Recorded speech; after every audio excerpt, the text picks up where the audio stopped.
Це порожня гільза від 155-го калібру. На ринку ЄС її ціна сьогодні від 3 до 5 тисяч євро.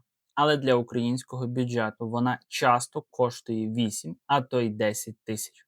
Різниця у 5 тисяч євро з одного пострілу йде не на порох, а в кишені людей, чиї імена ми сьогодні назвемо. Поки ви донатите останню гривню на дрон, а волонтери по копійці збирають на тепловізори у тилових кабінетах, підписують контракти, де буквально зникають мільярди. Це не просто корупція. Коли під час війни артилерія мовчить через брак боєприпасів, а в цей час фірми-прокладки виводять державні гроші в офшори, це є мародерство, яке межує з державною зрадою. Сьогодні на каналі Контури історії ми розберемо синдикат, який заробляє на крові. Ми покажемо, як дефіцит снарядів став не наслідком бідності, а результатом спланованого бізнесу на виживанні нації. Давайте мовою фактів. Лише за один епізод із закупівлею мін держава переплатила понад 200 мільйонів гривень. На ці гроші можна було купити 3000 якісних FPV-дронів, які б врятували цілу бригаду під час складного штурму. Замість цього ми маємо заморожені контракти та порожні склади.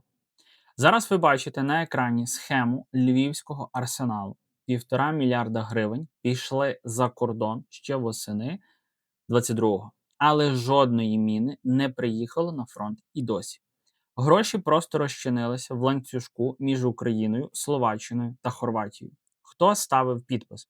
Хто гарантував безпеку угоди від імені Міністерства оборони? Ми знайшли ці прізвища. Найстрашніше те, що багато хто з цих фігурантів – це не випадкові люди, а досвідчені кадри, які роками вибудовували корупційні бар'єри всередині системи, роблячи її нездатною на швидкі рішення у критичний момент.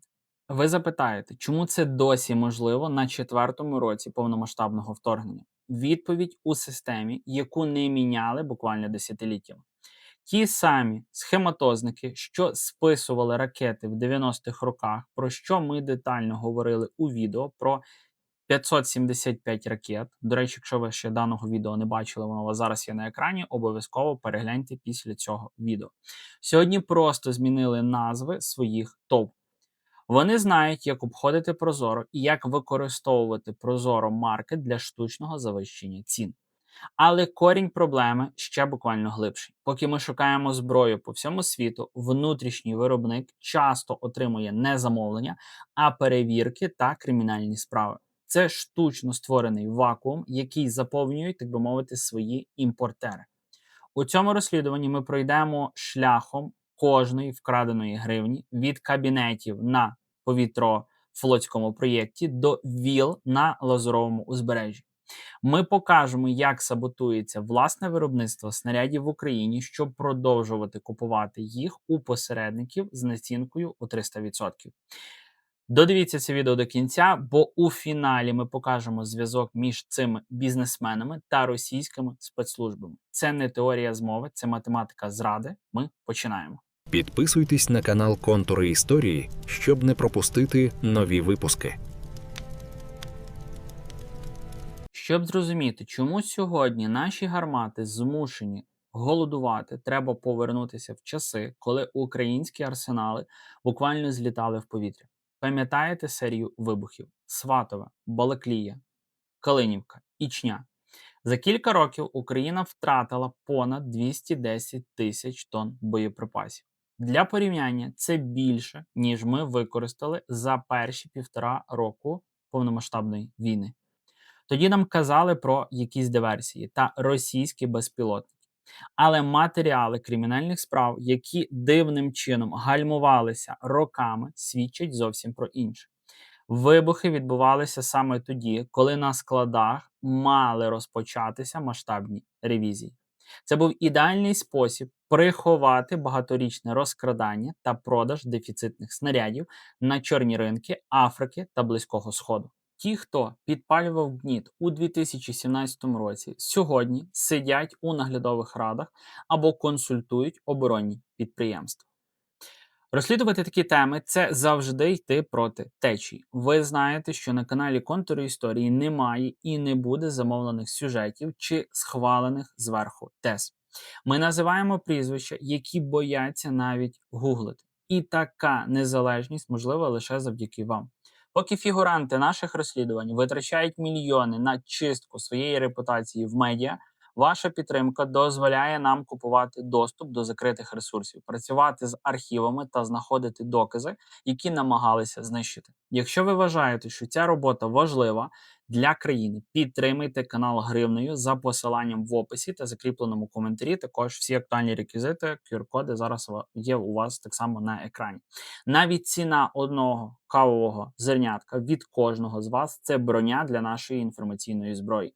Ваші донати – це гарантія того, що правду не вдасться купити. Дякую кожному, хто стає частиною нашої команди. Повернемося до фактів. У Калинівці у 2017 році за добу буквально злетіло в повітря боєприпасів на 800 мільйонів доларів. Серед них дефіцитні снаряди до градів та ураганів.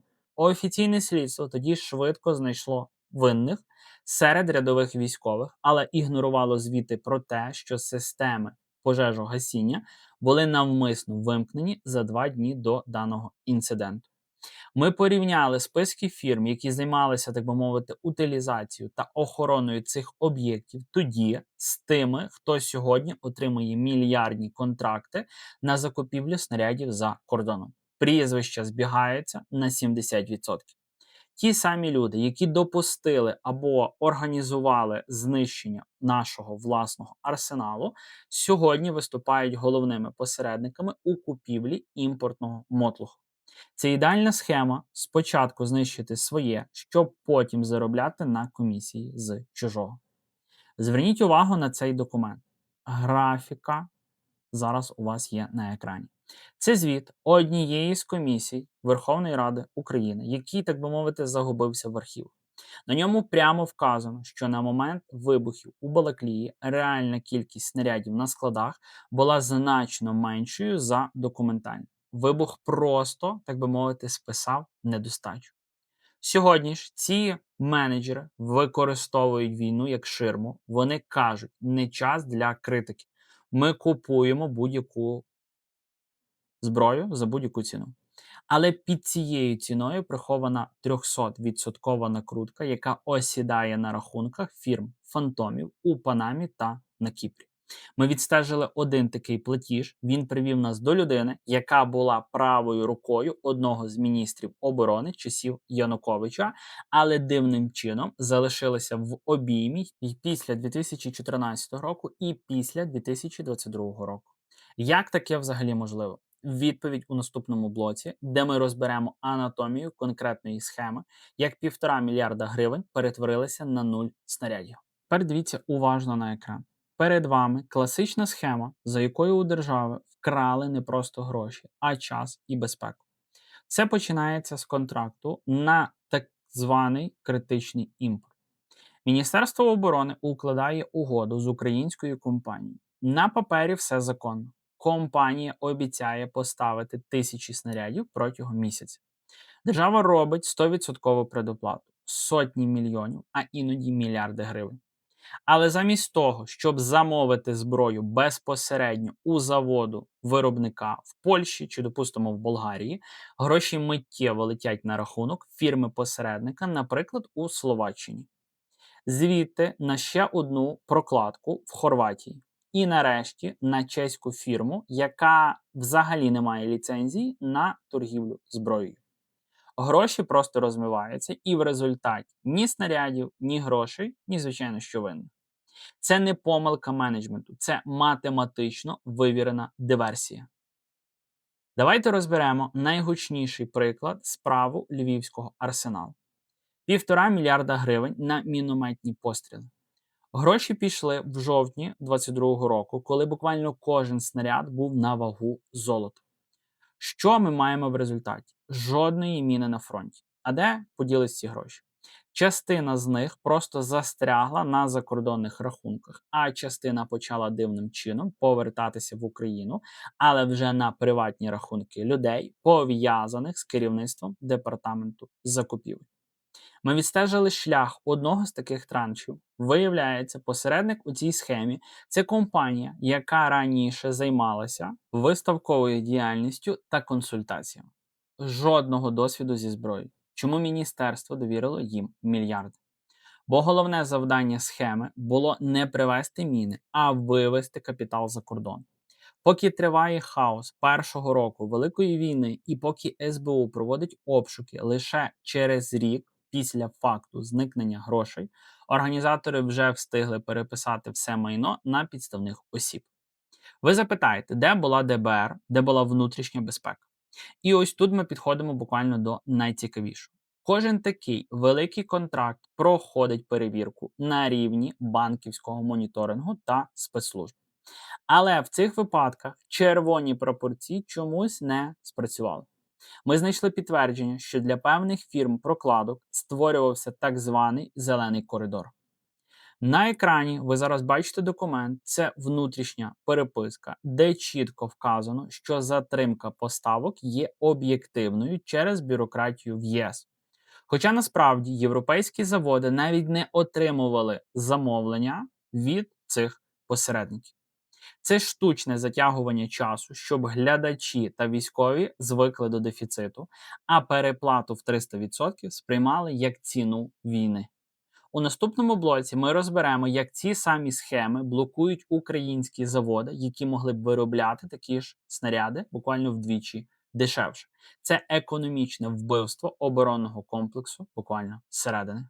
Найбільший міф, який нам нав'язують, це те, що Україна нібито не здатна виробляти власні снаряди у потрібній кількості.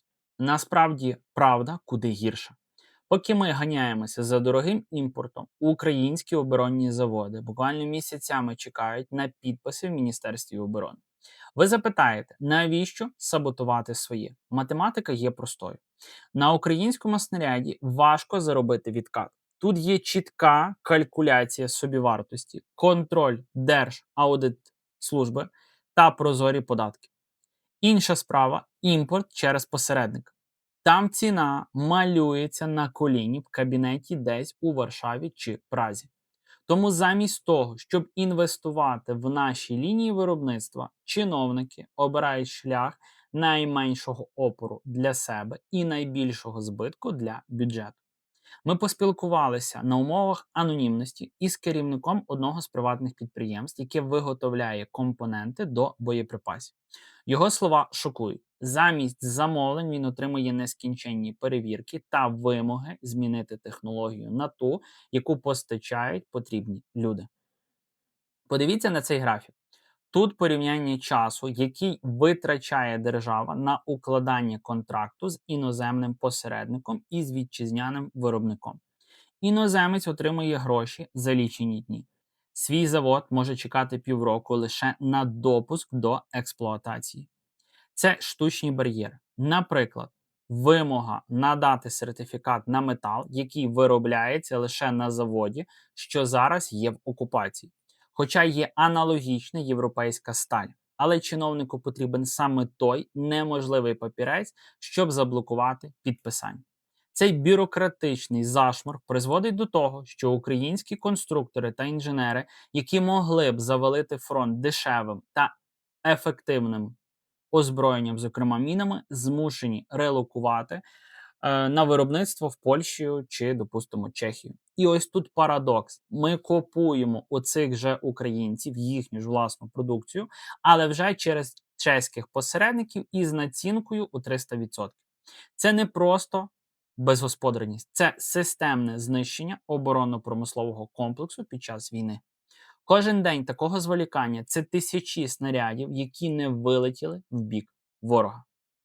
Окремий біль – це виробництво порохів. Україна мала всі можливості відновити цей цикл ще буквально у 2015 році.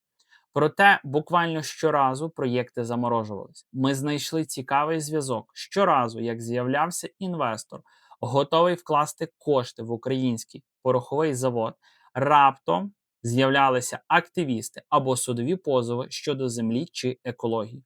При детальному розгляді з'ясовується, що за всіма цими позовами стоять юристи, пов'язані з тими самими групами впливу, які контролюють імпорт пороху з-за кордону. Це замкнуте коло.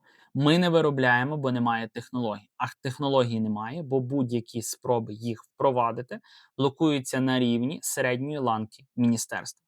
Ті, хто створює ці блоки, чудово розуміють, як тільки Україна стане самодостатньою в боєприпасах, їхні послуги як посередників стануть вже нікому не потрібні. А разом з ними зникнуть і мільярдні потоки. У наступному блоці ми нарешті перейдемо до конкретних облич, хто ці люди, які підписують смертні вироки нашому виробництву, сидячи у затишних кріслах у центрі Києва. Їхні зв'язки тягнуться значно вище, ніж ви могли собі навіть уявити.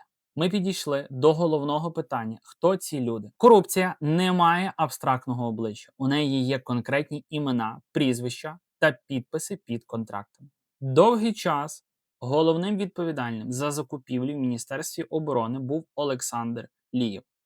Його біографія – це готовий посібник для спецслужб. Робота в уряді Криму під час окупації, заклики до референдуму, а потім раптовий зліт у крісло людини, яка розпоряджається мільярдами на озброєння ЗСУ. Хоча Лієв уже не на посаді, система, яку він вибудував, продовжує працювати за інерцією. Разом із ним у справі Львівського арсеналу фігурує Томас Нахкур. Ще один топ-чиновник Міноборони. Саме ці люди, за даними слідства, допустили перерахування 1,5 мільярда гривень фірмі, яка навіть не мала ліцензії на поставку мін. Але чи вірите ви, що двоє якихось чиновників могли самостійно провернути схему такого масштабу без, так би мовити, парасольки зверху? Нам вдалося знайти зв'язки, які ведуть до значно впливовіших кабінетів. Подивіться на цю людину. Це Олексій Хорошаєв, колишній співробітник державної компанії «Спецтехноекспорт». Саме він виступав представником словацької компанії «Севотеч», через яку зникли гроші з міни. Дивовижний збіг. Колишній український чиновник опиняється в європейській фірмі-посереднику саме в той момент, коли туди залітає мільярдний контракт від його колишніх колег. Правда, просто випадковість та збіг. Ми перевірили реєстр. Хорошаєв та його партнери мають розгалужену мережу фірм у Чехії та Словаччині. Поки українські військові збирають на гільзи, ці люди купують елітну нерухомість у Празі. До речі, якщо ви ще сьогодні не підтримували ЗСУ донатом, обов'язково це зробіть. Ніяка корупція, ніякі розслідування не варті того, щоб призупиняти підтримку нашої армії, бо тільки наш український народ здатний підтримати свої збройні сили, які тримають фронт від московських окупантів, і саме завдяки ЗСУ ми маємо можливість тут в тилу провадити свою діяльність, розвивати наш проект.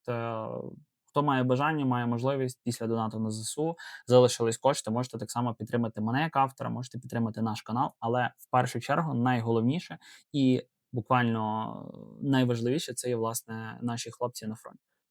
На екран ми зараз конкретно виводимо вам фото маєтків та витяги з реєстрів власності, власне, всіх цих людей.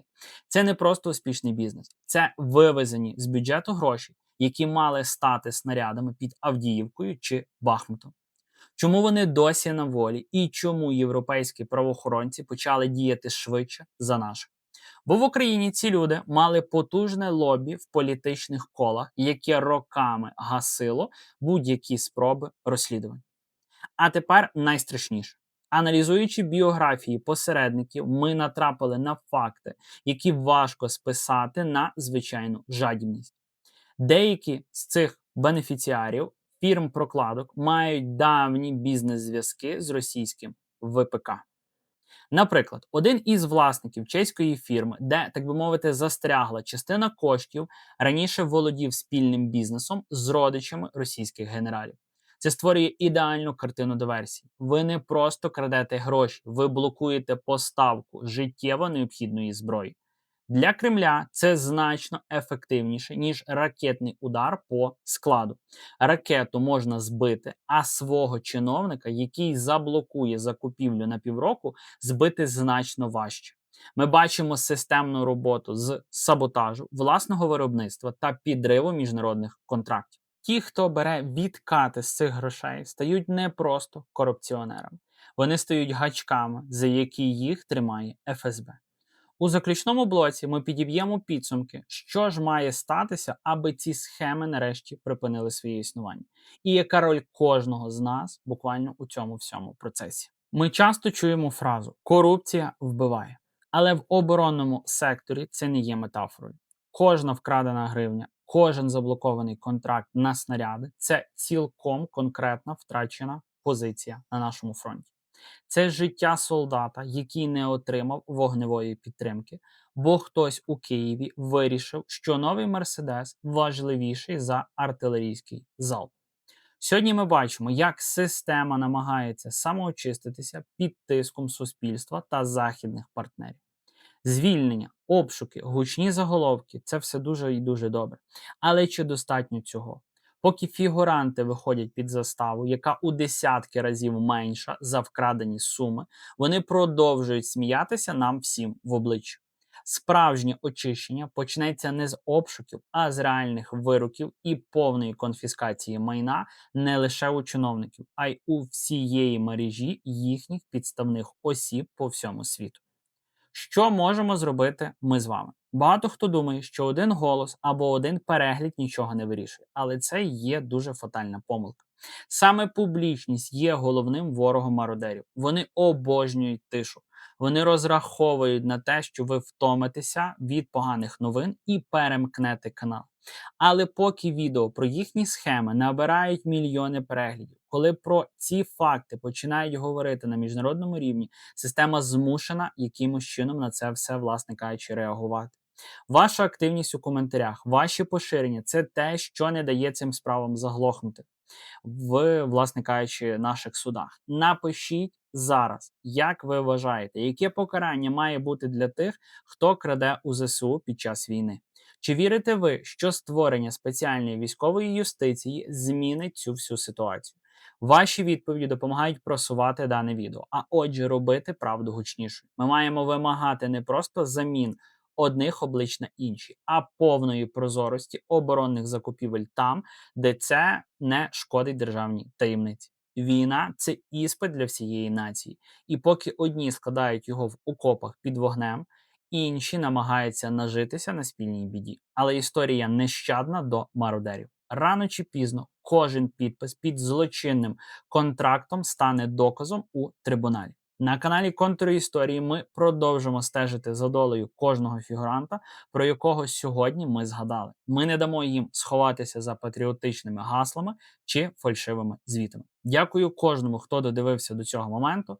Дякую за вашу підтримку, дякую за ваші донати, які дозволяють нам залишатися незалежними, та за вашу віру в те, що Україна може бути іншою, чесною та сильною. Пам'ятайте, темрява боїться світла, а корупція боїться розголосу. Підписуйтесь, якщо ви тут вперше, і не мовчіть. Побачимося у наступних розслідуваннях. Бережіть себе і слава Україні! Підписуйтесь на канал Контури Історії, щоб не пропустити нові випуски.